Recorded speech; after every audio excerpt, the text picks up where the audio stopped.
Bismillahirrahmanirrahim. Assalamualaikum warahmatullahi wabarakatuh. Pada kesempatan kali ini kita melanjutkan kuliah teknik robotika forward kinematic metode David Hardenberg bersama saya Khairul Anam dari Universitas Jember. Capaian mata kuliah untuk kuliah teknik robotika yang pertama, mahasiswa mampu menjelaskan perkembangan robot terkini. Dan sekarang kita masuk ke capaian yang kedua, yaitu mahasiswa mampu memahami kinematik robot manipulator. Tujuan pembelajaran adalah menjelaskan dasar-dasar kinematik robot, dan ini adalah seri dari video-video sebelumnya. Kita mengulang materi dasar yang ada pada video sebelumnya. Jadi kalau kita melihat sendi robot, maka sendi robot ini ada bermacam-macam. Ini namanya sendi yang bisa berputar, sendi atau join, maka kita sebut dengan revolute join, dan dia adalah satu derajat kebebasan. Ada sendi yang hanya bisa bergerak linear, maka sendi ini disebut dengan prismatic join. Ya, dia bisa bergerak linear. Kemudian ada yang bisa bergerak spherical join, ini dia bisa bergerak 3 derajat kebebasan. Yang revolute dan prismatic masing-masing adalah 1 derajat kebebasan. Kemudian kalau kita melihat dalam robot manipulator itu ada namanya frame, ada frame yang menjadi acuan robot. Dan biasanya yang menjadi poin penting adalah di end effectornya, di bagian ujungnya. Maka bagaimana kita bisa melihat bagian ujung ini dilihat dari sini. Nah, posisinya berubah-ubah, pasti referensinya akan berubah-ubah ke sini. Nah, jadi bagaimana titik di sini itu bisa diacu dari sini. Ini namanya wood reference frame. Ini berubah kan pasti posisinya berubah. Kemudian ada juga namanya join reference frame. Jadi di setiap join itu ada reference sendiri, ada frame sendiri. Ini bingkai utama, maka nanti di sini ada bingkai-bingkai sendiri yang ada pada joinnya. Kemudian ada namanya tool reference frame. Jadi dia ini frame yang ada di end effector ya. Jadi end effector sendiri ada frame-nya sendiri yang menjadi frame dia, dan juga nanti di sini ada juga yang diacu kepada frame acuan. Oke, nah dalam robot manipulator ini kita mempelajari namanya kinematika robot. Nah, apa sih yang dimaksud dengan kinematika robot? Jadi kinematika itu adalah cabang dari mekanika klasik yang membahas tentang gerak benda dan sistem benda tanpa mempersoalkan gaya penyebab gerakan. Jadi poinnya di sini, tanpa mempersoalkan gaya, ya. Bedanya dengan dinamika. Nah, kalau dinamika ini lawan kinematika ya, dia yang mempersoalkan gaya, yang mempengaruhi gerakan. Tadi kalau kinematika tidak. Kalau kita lihat juga dari definisi yang lain dari Britannica.com, kinematics branch of physics and a subdivision of classical mechanics concerned with the geometrically possible motion of body or systems of bodies without consideration of the forces involved.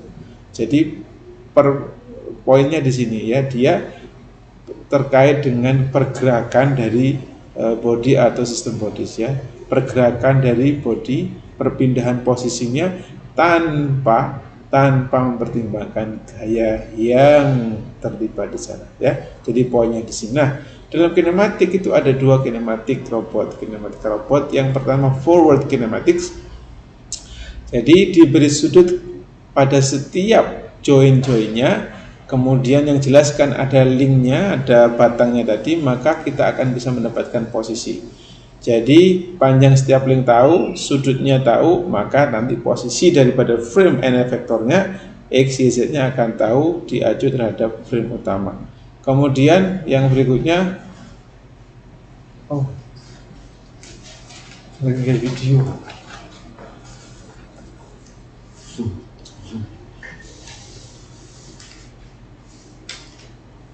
Di guru mau ngisi pada takon sini keuangan.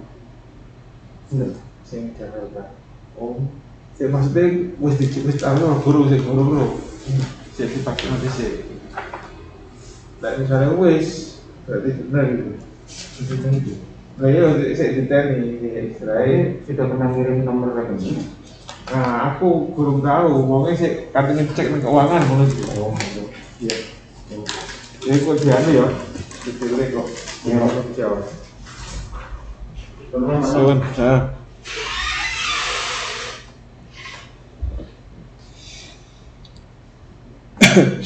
Berbeda dengan forward kinematics, inverse kinematic, maka kita diberikan posisi daripada n efektor, maka kita diminta untuk mencari sudut-sudutnya. Jadi sudut-sudut yang menghasilkan n efektor.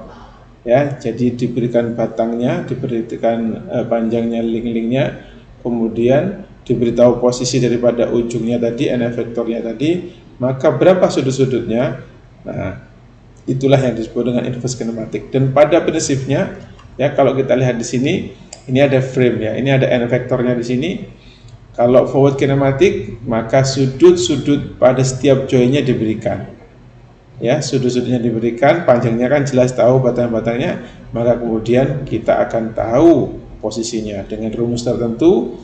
Kita akan bisa mengetahui ya. Jadi rumus-rumus ini dari rumus ini nanti setelah digabungkan, kalau kita masukkan sudut-sudutnya langsung kita tahu posisi yang di sini.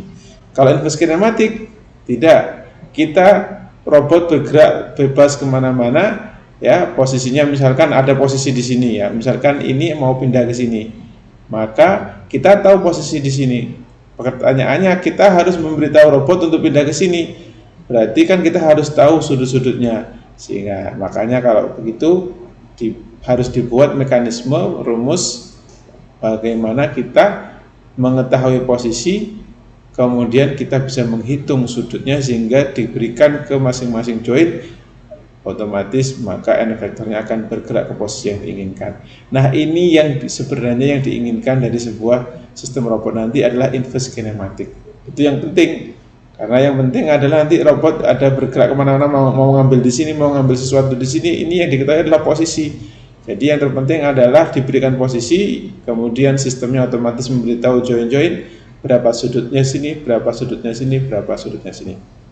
Nah, sebelum kita mempelajari inverse kinematic, kita mengetahui dulu bagaimana rumus forward kinematic. Video sebelumnya sudah kita diajarkan bagaimana kita mencari forward kinematic dengan menggunakan matriks transformasi homogen. Nah, kalau melihat seperti ini, ada metode lain yang dipandang lebih mudah daripada menghitung satu-satu ya, apalagi untuk sistem robot yang sifatnya praktis, maka akan diperlukan metode yang berikut ini yang akan kita jelaskan, yaitu metode Dinavid-Hardenberg, yaitu bagaimana merumuskan transformasi homogen dari suatu titik yang dilihat dari frame yang utama ya. Jadi bagaimana kita menghitung forward kinematic dengan metode Dinavid-Hardenberg. Oke. Ada beberapa hal yang perlu kita pahami di sini ya, terkait dengan arah ya. Arah ada yang naik ke atas, ke kiri, ke kanan, ke bawah, masuk ke dalam itu berarti miring ke sana, masuk keluar berarti miring ke sini ya. Maksudnya ke arah kita ya, tidak sebaliknya begini, jangan ya, membingungkan. Jadi arahnya ke sana, ini ke atas, ke kiri, kanan, kemudian kalau masuk berarti miring ke sana, keluar miring ke sini ya, untuk konvensi saja agar kita mudah. Kemudian ada beberapa hal yang perlu kita lakukan untuk aturan Dinavid-Hardenberg ini. Yang beberapa hal perlu kita lakukan adalah sumbu Z harus menjadi sumbu putar atau arah dari gerakan, tidak tergantung dari arahnya ya. Jadi ini poin pertama. Sumbu X harus tegak lurus dengan sumbu Z dari frame sebelumnya. Sumbu X harus bersilangan dengan sumbu Z frame sebelumnya. Sumbu Y harus digambarkan sehingga seluruh frame mengikuti arah tangan kanan. Jadi ini beberapa hal kalau kita ingin melakukan perhitungan dengan metode Dinavid-Hardenberg. Jadi sebenarnya kalau ini ada sebuah ini revolute join, ada join revolute berputar, revolute join ini prismatik. Sebenarnya kita tidak tahu kemana arah Z-nya, kemana arah Y-nya, kemana arah X-nya, kita tidak tahu. Tetapi untuk memudahkan kita dalam menghitung forward kinematic dengan menggunakan metode Dinavid-Hardenberg, maka kita ikuti aturan ini. Pertama, sumbu Z harus menjadi sumbu putar atau arah dari gerakan, tidak tergantung dari arahnya. Seperti ini. maka sumbu Z harus menjadi sumbu putarnya ya, harus menjadi sumbu putarnya. Jangan ke sini karena putarnya begini, mutarnya kan seperti ini ya. Kita arahnya ke sini jangan ya. Untuk Z arahkan ke sana. Boleh ke atas, boleh ke bawah, tidak tergantung arahnya. Boleh ke atas, boleh ke bawah. Sama ini juga revolute join ini ya. Ini sumbu Z adalah sumbu putarnya ya. Berarti sumbu putarnya ke sini, boleh ke sini, boleh ke sana. Adapun ini prismatic join. Nah, prismatic join arahnya kemana? Kalau sumbu putar revolute join mengikuti sumbu putarnya, tapi kalau prismatic atau linear mengikuti arah gerakannya, arahnya ke sana atau ke sini. Jadi boleh ke sana, boleh ke sana, tidak memperhatikan arahnya ya. Kemudian ini ada n vektor. Nah, n vektor terserah ya, terserah karena memang tidak ada arah gerakan kemana, karena paling ujung paling akhir ya, dia bisa kemana saja, tapi bisa jadi paling mudah kita menuju arah ke sana ya. Kemudian yang kedua, sumbu harus tegak lurus, sumbu X harus tegak lurus dengan sumbu Z dari frame sebelumnya ya. Jadi kalau kita lihat di sini, ini adalah frame 0, frame base, frame paling dasar. Kalau ini katanya dikatakan sumbu X harus tegak lurus dengan sumbu Z frame sebelumnya, karena sebelumnya tidak ada sumbu Z ya, maka yang kita lakukan apa ya, sudah kita terserah saja, yang penting harus tegak lurus ya. Kita ambil cara paling mudah, X0 nya ke sini. Nah, baru sekarang yang di sini sumbu X yang di sini harus tegak lurus dengan sumbu Z frame sebelumnya ya. Jadi ini kan Z-nya ke sini. Maka kalau ingin tegak lurus, maka boleh X1-nya ke sana, boleh ke sana, tapi tidak boleh ke bawah, nanti 180 derajat. Ya. X1-nya begitu ya. Kalau ke sana kan Z ya. Jadi kalau perhatikan jadi kalau bisa kita lihat di sini, dia harus tegak lurus ya. Harus tegak lurus. Ini kita memilih begini, berarti kalau begitu sumbu X berikutnya kita harus tegak lurus dengan sebelumnya. Bisa kita ambil di sini, bisa kita ambil di sini. Oke. Sekarang kita ke frame yang kedua ini. Sumbu X-nya harus tegak lurus dengan sumbu Z sebelumnya. Sumbu Z sebelumnya di sini. Jadi bisa ke atas, bisa ke bawah ya. Kita ambil, maka yang ke atas X2. Di sini juga harus tegak lurus dengan sumbu Z sebelumnya, X3-nya di sini. Aturan yang berikutnya adalah aturan yang ketiga, yaitu sumbu Y ya. Sumbu Y mengikuti arah tangan kanan. Perhatikan yang di sini ya. Perhatikan yang di sini, ini mengikuti arah tangan kita, arah tangan kanan kita ya. Jadi jempol yang ke atas itu Z, yang lurus lurus arah dengan jari kita ini, lurus arah dengan jari kita ya. Lurus ke sana itu berarti adalah sumbu X. Kemudian menghadap ke kita itulah sumbu Y ya. Nah, kalau begitu maka kalau kita lihat frame 0, maka arahnya akan ke sana ya. Arahnya ke sana, jadi sumbu X-nya ke sana, sumbu Z-nya ke atas, berarti sumbu Y-nya menjorok masuk ke ya, masuk ke sini.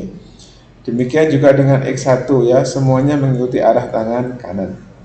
Baik. Jadi itu ketika kita menentukan atau membuat frame, aturan pertama ya. Kalau kita sudah menentukan masing-masing frame, maka yang kita lakukan selanjutnya adalah kita melakukan metode Dennavit-Hattenberg. Seperti apa? Mari kita lihat berikutnya. Kita lanjutkan metode Dennavit-Hattenberg.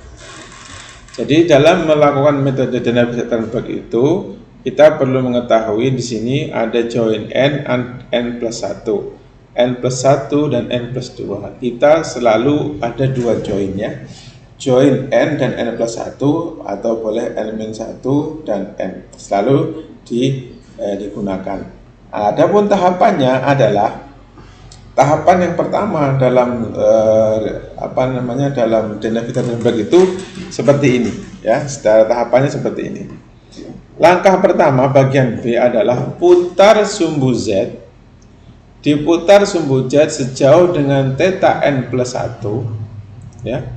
Putar sumbu Z sejauh theta n plus 1 sebesar sampai xn dengan xn plus 1 itu sejajar ya. Putar sampai xn dan xn plus 1 sejajar seperti ini. Ya. Jadi langkah pertama putar. Sumbu Z putar pada Zn. Bukan Zn plus 1, sejauh theta n plus 1. Ya, putar langkah pertama. Langkah yang kedua, kalau sudah diputar, geser searah sumbu Z, frame yang tadi N itu searah sumbu Z sehingga sumbu X daripada frame N, sumbu X daripada M segaris, ya. Segaris, kalau ini kan sejajar, ini segaris ya, segaris dengan sumbu Xn plus 1. Jadi ini sejajar kan? Sejajar. Ini kita geser sejauh D ke arah sumbu Z, ke arah Z, ya. Translasi ke arah sumbu Z digeser ke atas sehingga dia sama ini adalah segaris, ya, segaris. Ini. Jadi yang pertama tadi putar terhadap sumbu Z. Yang kedua, geser searah sumbu Z. Ya. Kalau kemudian ini sudah segaris, maka langkah yang berikutnya apa?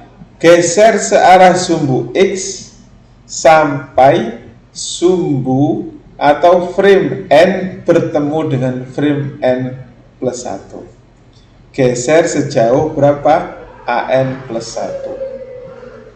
Ke arah apa? Ke arah sumbu X. Seperti ini. Geser. Sampai apa? Sampai ketemu frame-nya antara frame N dan frame N plus 1 bertemu. Jadi langkah pertama putar terhadap sumbu Z sampai sejajar sumbu Xn dan Xn plus 1. Kalau sudah putar, geser sejauh sumbu Z sampai sumbu X dan sumbu Xn plus 1 satu garis. Setelah itu geser sumbu Xn atau frame Xn menuju searah dengan sumbu Xn sampai frame N dan N plus 1 bertemu. Kalau sudah, maka putar sejauh alfa N plus 1 sehingga sumbu Zn dan Zn plus 1 satu garis, seperti ini. Ini kan awalnya melintang, ya, silang-silang. Diputar sejauh alfa N plus 1 sehingga dia satu garis. Sehingga menjadilah dia satu bagian.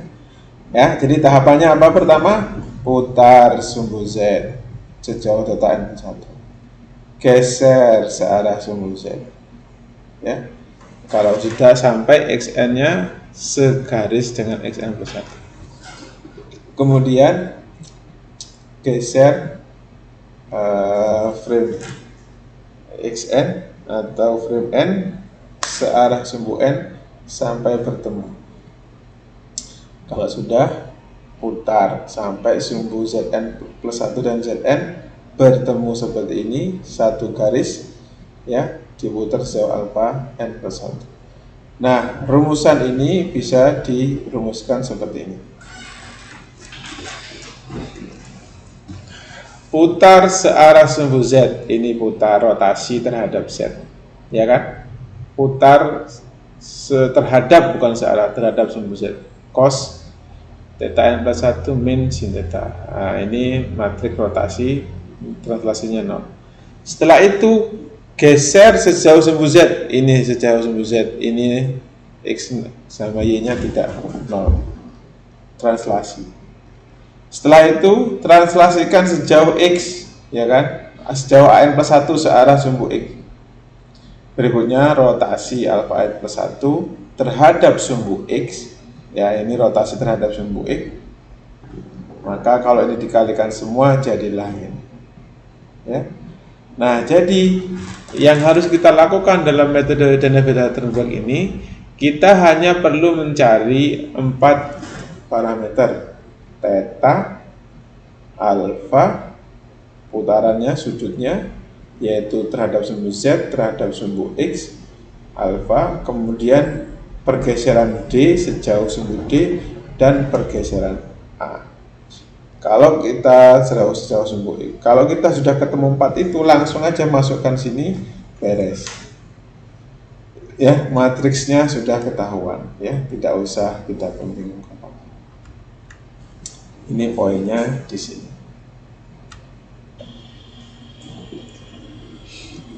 Contoh pertama kita buat frame dulu ya, ikuti paham aturan frame ya. Ini frame awal adalah frame 0 ya, arahnya Z, pertama buat dulu Z searah sumbu putar, oke ya, karena awal-awal kita buat dulu di sini ya, kita buat X0 di sini ya. Kemudian setelah itu kita membuat frame berikutnya ya, sekali lagi dibuat dulu Z sumbu putar, atau buat dulu Z semua ya, Z ke arah sini, ke arah sini, ke arah sini, sumbu putarnya semua kan. Kemudian langkah yang kedua tadi, X-nya harus tegak lurus ya, X-nya yang dibuat harus tegak lurus dengan sumbu Z sebelumnya. Ini kan tegak lurus, ini tegak lurus, berarti sudah memenuhi. Sekarang mari kita tentukan transformasi dari sini sampai sini. Bagaimana transformasi dari 0 ke 1, 1 ke H ya, ke hand. Maka tadi yang perlu kita lakukan hanya mencari theta, D, A, dan alfa. Pertama theta dulu ya kan, ini kita putar, diputar sejauh D. Berapa perputarannya agar X0 dengan X1 itu sama ya, diputar kira-kira sejauh berapa, theta 1. Kemudian kalau sudah diputar kan sudah sejajar ini ya, sejauh theta 1 diputar sudah sejajar. Kemudian kita langkah yang berikutnya apa? Putar, geser sejauh sumbu D, sejauh sumbu Z ya, digeser sejauh sumbu Z sehingga antara X0 dengan X1 tadi dia inline ya. Ini kan kita mungkin saya ganti dengan ini. Nah ya, ini kan diputar sejauh sumbu Z ya, kemudian ini sudah kita putar delta 1 sehingga X0 jadi di sini kan, pindah. Kemudian setelah itu kita geser dia, geser sejauh D searah sumbu Z ya, sumbu Z ini ke arah sini, sana ya, ke arah Z. Nah ternyata ini satu garis sehingga maka D-nya 0 ya, kan tidak ada perbedaan ya antara Z sumbu frame dengan frame 0 dengan frame 1 kan dempet gini, sehingga dalam sumbu Z tidak ada perpindahan ya, tidak ada 0 ya. Kemudian setelah itu berarti ini theta 1, ini 0, maka kemudian langkah berikutnya apa? Didorong atau digeser frame ini ke frame ini kan, sejauh AN plus 1 ke arah sumbu E kan, ini kita dorong seret, berarti A nya adalah A1 ya. Kemudian setelah itu kalau sudah Z nya diputar kan sudah ketemu ini sudah bertemu di sini. Kemudian kalau dia belum bertemu, bagaimana caranya agar Zn atau Z0 dengan Z1 itu berhimpitan satu arah, diputar seberapa? Oh, kalau dilihat di sini ternyata ini sudah arahnya sama. Oh, berarti dia adalah alfanya 0. Ya, maka kalau kita lihat, nah theta 1 0, A1 dan alfanya 0. Sekarang ini kita dari sini ke sini ya, kembali lagi kita mulainya dari sini, Z-nya ya. Nah, maka dia bagaimana caranya, berapa sudut yang harus diputar agar X1 dengan XH itu satu sejajar ya, berarti dia diputar sejauh berapa, theta 2 kan, diputar sini sejauh theta 2, jadi X-nya di sini. Setelah itu gimana? Cari, digeser dia terhadap sumbu Z ke arah sana kan, geser sumbu Z. Oh, enggak ada, bergeser, sudah dempet dia, berarti 0 ya kan? 0 sudah, nggak perlu. Jadi kalau sudah 0 sudah dempet, sekarang didorong sejauh sumbu apa?